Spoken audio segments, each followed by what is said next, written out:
সামাজিক ন্যায় বিচার ভিত্তিক। গুলশান দলের চেয়ারপারসনের রাজনৈতিক কার্যালয়ে শুক্রবার অনুষ্ঠিত স্থায়ী কমিটির সিদ্ধান্ত জানাতে এ সংবাদ সম্মেলন। এতে দলের মহাসচিব মির্জা ফখরুল ইসলাম আলমগীর সহ স্থায়ী কমিটির সদস্যরা উপস্থিত ছিলেন। এ সময় মির্জা ফখরুল ইসলাম আলমগীর বলেন, জনগণের জীবনমান উন্নয়ন, সম্পদের নিরাপত্তা বিধান এবং জবাবদিহিতা ও আইনের শাসন নিশ্চয়তার বিধান করার জন্যই সংস্কার প্রয়োজন। আগে নির্বাচন না সংস্কার, এসব নিয়ে অনাবশ্যক বিতর্কের এখন কোনো অবকাশ নেই বলেও জানান তিনি।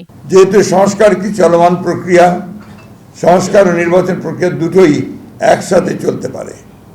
রাজনৈতিক দলগুলোর ঐক্যমতের ভিত্তিতে একটি চার্টার অফ রিফর্মস সংস্কার সনদ তৈরি হতেই পারে। নির্বাচিত সরকার পরবর্তীতে যা বাস্তবায়ন করবে।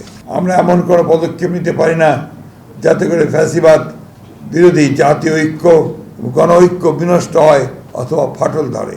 জাতীয় ঐক্যমত্য কমিশনের প্রশ্নমালার সাথে বিশেষ কয়েকটি রাজনৈতিক দলের বক্তব্য মিলে যাওয়ায় জনমনে সংশয় তৈরি হয়েছে বলেও জানান তিনি। কমিশনের সদস্যদের বিভিন্ন সময়ের বক্তব্য ও বিশেষ কয়েকটি রাজনৈতিক দলের বক্তব্য বিবৃতির মধ্যে মিল পাওয়া যায়, যাতে জনমনের প্রশ্নের জন্ম দিতে পারে যে সকল বিষয়গুলো যেন একটি পূর্ব নির্ধারিত কর্ম পরিকল্পনার অংশ, যা গণতন্ত্রের স্বার্থের পক্ষে কিনা সেটা বলা মুশকিল।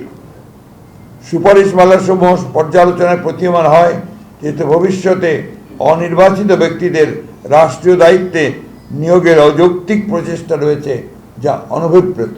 অন্তর্বর্তী সরকারকে নিরপেক্ষতা বজায় রেখে কাজ করার আহ্বান জানান বিএনপি মহাসচিব। বৃহত্তর জাতীয় ঐক্যমতের ভিত্তিতে একটি শক্তিশালী গণতান্ত্রিক রাজনৈতিক সরকার প্রতিষ্ঠার জন্য আমাদের সকল প্রকার প্রচেষ্টা পরিচালিত হবে।